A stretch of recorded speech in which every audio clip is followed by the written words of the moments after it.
चुनाव हुआ था तो मोदी जी भी विकास की बात करते थे, आप भी विकास की बात करते थे, लेकिन अब सब लोग बात कर रहे हैं धर्म की, जाति की, बीफ की, गौमांस की। इन सब बातों से विकास का जो एजेंडा है वो तो पीछे। देखिए, वीडियो के शुरू में आपने एक जरा से क्लिप को देखा जिसके अंदर आपको दो चेहरे नजर आ रहे हैं।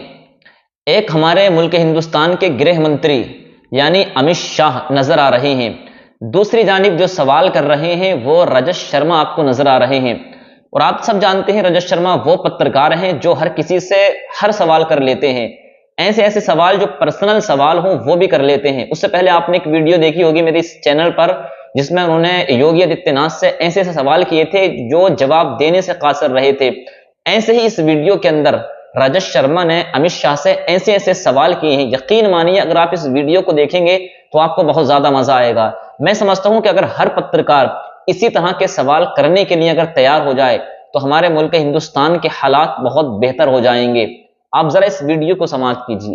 चुनाव हुआ था तो मोदी जी भी विकास की बात करते थे, आप भी विकास की बात करते थे, लेकिन अब सब लोग बात कर रहे हैं धर्म की, जाति की, बीफ की, गौमांस की। इन सब बातों से विकास का जो एजेंडा है वो तो पीछे रह गया। स्वाभाविक रूप से रहेगा, मगर कौन जिम्मेदार है? रजत जी, मेरा एक अनुरोध है कि आप भारतीय जनता पार्टी पर दोष मर दिया जाता है, ये इसको भी थोड़ा देखना चाहिए।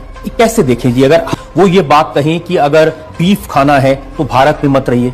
उन्होंने ऐसा नहीं कहा है एग्जैक्टली कहा कि मुसलमान इस देश में रह सकते हैं लेकिन बीफ खाना छोड़ना होगा। सबसे पहले कौन गया? राहुल गांधी गए, उनको सवाल पूछा आपने? कांग्रेस पार्टी को पूछे, भैया बात का बटंगर बना रहे हैं, मगर मुझे ये बात का जवाब दीजिए, समाजवादी पार्टी को क्यों कटघरे में नहीं खड़ा करता? इसलिए कि भारतीय जनता पार्टी के लोग, आरएसएस के लोग, जो व्यक्ति गौ का मांस खाए उसको दंड देना चाहिए और उसके प्राण ले लेने चाहिए। कि जो आदमी इस तरह की बात कहे तो सरकार को ऐसे आदमी को पकड़ के जेल में तो डालना चाहिए। क्या हो रहा है? गौ हत्या करने वालों को फांसी की सजा दो। ये कहते हैं कि मुसलमान पाकिस्तान चले जाएं, उनके खिलाफ क्यों नहीं एक्शन लेते आप? रजत जी, ऐसी पुरानी बातें आप निकाल कर रखेंगे। जिन लोगों ने दाकर ये कहा कि हम गाय बचाने के लिए तन मन धन और गन से समर्थन करेंगे, वादा किया था महंगाई कम करेंगे, कि आपने तो वादा किया था कि काला धन वापस लाएंगे, लेकिन आए।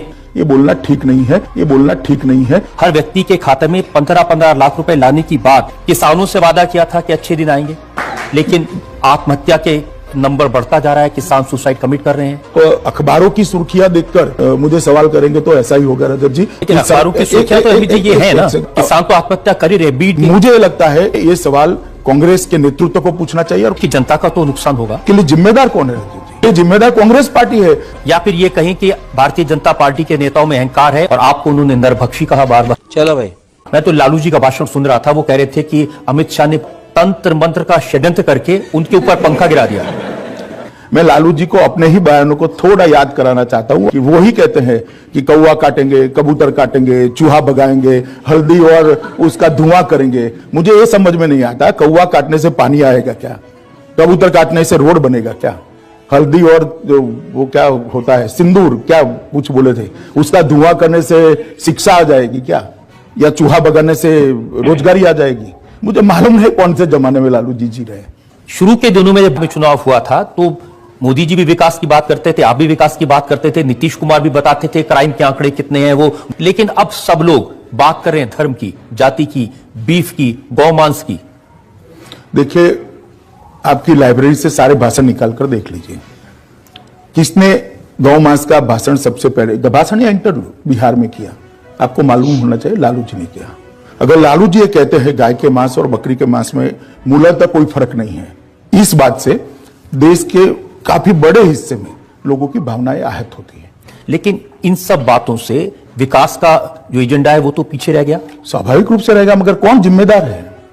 मैं आपके माध्यम से की जनता को पूछना चाहता हूं, किसने वहां पर बात की शुरुआत करी? और आप एक बार एक बांध को तोड़ देते हो, बाद में पानी कहां तक जाएगा उसका कोई कैलकुलेशन रहता है क्या? जनता को आप मूर्ख समझना बंद कर दीजिए। आज वही फंसे पड़े हैं। ये तो उन्होंने बांध को तोड़ते वक्त तय करना था कि क्या होगा। लेकिन अमित जी, कैसी भाषा का इस्तेमाल हो रहा है? आप लालू जी को शैतान कहें। मैंने नहीं कहा सर, मैंने कभी नहीं कहा। रजत जी, हो तो दिखाइए जरा आप। और वो बार बार कह रहे हैं कि आपने मुझे शैतान कहा तो मैं आपको ब्रह्म पिशाच कहूंगा। लालू जी से कोई और अपेक्षा नहीं है।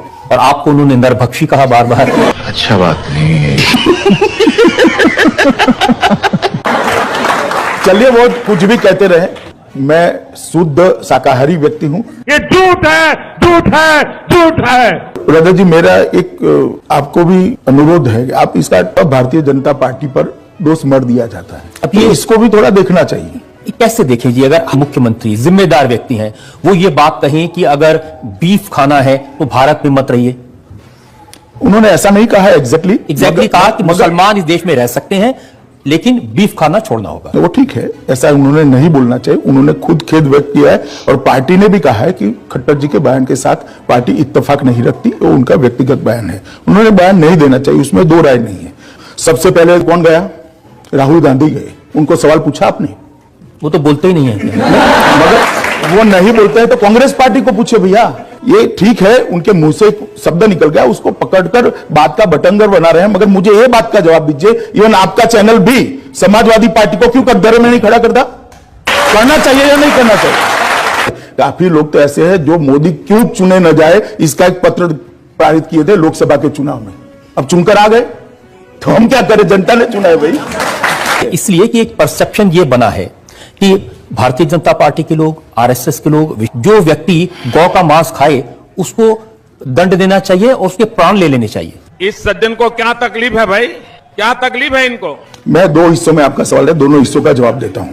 नहीं, लेकिन आप क्या ऐसी बातों को प्रूव करेंगे? जो आदमी इस तरह की बात कहे, क्योंकि वेदों में भी मैंने चेक किया इस तरह की बात नहीं कही गई, तो सरकार को ऐसे एक आध आदमी को पकड़ के जेल में तो डालना चाहिए। क्या हो रहा है?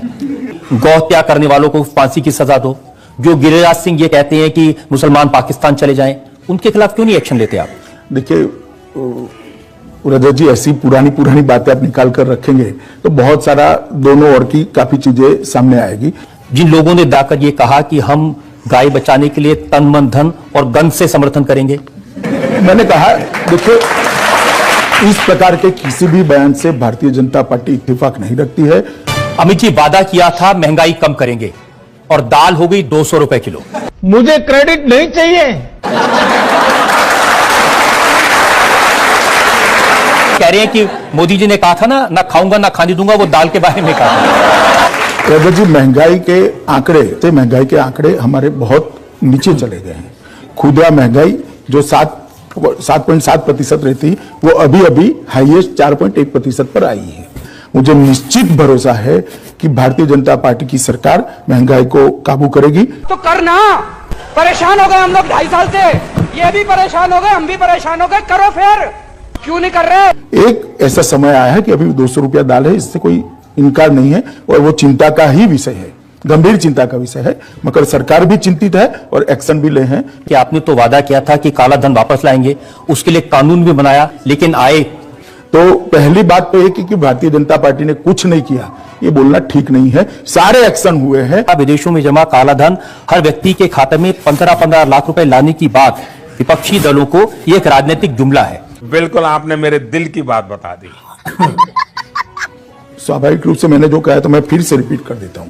प्रधानमंत्री मोदी जी ने कहा था कि विदेशों में इतना काला धन है कि अगर उसका भागाकार कर दिया जाए, मतलब उसको डिवाइड कर दिया जाए, तो हर व्यक्ति के हिस्से में 15 लाख रुपया आएगा। इसका मतलब किसी के बैंक अकाउंट में जमा नहीं होता। रजत जी, आप भी समझ सकते हैं, जब भाषण देते हैं इमोशनली, तब जो बोलते हैं उसका इस तरह का फुल स्टॉप कॉमा में मीनिंग नहीं निकलता है। क्या कहना क्या चाह रहे हैं भैया आप? तो किस तरह से भी तो ये कह रहे हैं, देखिए बगैर कॉमा फुल स्टॉप के वो रोज पूछ रहे हैं पादर वाला कब आएंगे। नहीं, पहले वो उनकी समझ पर डिपेंड है। मैं इतना कहना चाहता हूं कि सरकार के खजाने से 15 लाख रुपया किसी के अकाउंट में किस तरह से जा सकता है? लेकिन मैं आपको ये बता दूं कि लोगों के मन में ये इंप्रेशन क्रिएट किया है, कांग्रेस ने भी किया है, लालू जी ने भी किया है कि इन्होंने वादा किया था आपके 15-15 लाख रुपए अकाउंट में आएंगे और पैसा आया नहीं। वो ठीक है, आज क्लियर हो जाएगा आपके माध्यम से। तुम्हें शर्म है? कुछ शर्म आया है? और आपने किसानों से वादा किया था कि अच्छे दिन आएंगे, लेकिन आत्महत्या के नंबर बढ़ता जा रहा है, किसान सुसाइड कमिट कर रहे हैं। नंबर बढ़ा नहीं है, नंबर में 20% की कटौती होती। दूसरी बात, जहां तक किसानों का सवाल है, भारतीय जनता पार्टी की सरकार ने आने के बाद सबसे बड़ा समस्या आकाश के आधार पर खेती करने वाले किसानों की होती थी।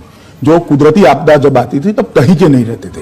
भारतीय जनता पार्टी की सरकार ने जो आकाश से खेती करने वाले किसान थे, मतलब बाढ़ आ गई या सूखा पड़ गया या उनकी फसल बह गई, तो उसको 1 हेक्टेयर तक ही मुआवजा मिलता था उसको उन्होंने 2 हेक्टेयर कर दिया, मतलब 100% का वृद्धि किया।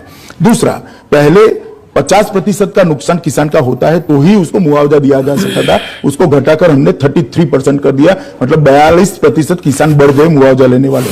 और मुआवजे की राशि के अंदर एक ही वक्त में 50% का वृद्धि किया है। मैं मानता हूं रजत जी, इससे बड़ा किसानों के लिए कोई अच्छी बात देश के किसानों के लिए नहीं हो सकती। मगर आप अखबारों की सुर्खियां देखकर मुझे सवाल करेंगे तो ऐसा ही होगा रजत जी। वास्तविकता यह है, लेकिन अखबारों की सुर्खियां तो अभी ये है ना, और किसान तो आत्महत्या कर ही रहे, बीड में, जहां महाराष्ट्र में, उसमें भी आंकड़े आप कंपेयर कर लीजिए रजत जी, कटौती हुई है 20%, और फिर भी एक भी किसान आत्महत्या करता है, ये भारतीय जनता पार्टी की सरकार के लिए चिंता का विषय है। मुझे लगता है कि मीडिया ने ये सवाल कांग्रेस के नेतृत्व को पूछना चाहिए और कांग्रेस अध्यक्ष को पूछना चाहिए, नहीं कि भारतीय जनता पार्टी के को पूछना चाहिए। कांग्रेस से मीडिया में करेज होनी चाहिए। वो तो किसी भी चीज में आपसे साथ नहीं देंगे। चलिए, तो हम क्या कर सकते हैं इसमें? इस प्रकार की बचकाना बातें किसी के गले नहीं उतरती, लोग मजाक उड़ाते हैं। लेकिन देश की जनता का तो नुकसान होगा। हाँ, देश की, मगर उसके लिए जिम्मेदार कौन है रजत जी? इसके लिए जिम्मेदार कांग्रेस पार्टी है, जो किसी भी मुद्दे पर साथ देना नहीं चाहती। या फिर ये कहें कि भारतीय जनता पार्टी के नेताओं में अहंकार है और वो विरोधी दलों को साथ लेकर नहीं चलते। आप जरा एक ऑफर लेकर आइए कि क्या करना है, क्या करने से वो मान जाएंगे, हम तैयार हैं। इतना छोटा पहले कभी नहीं हुआ होगा।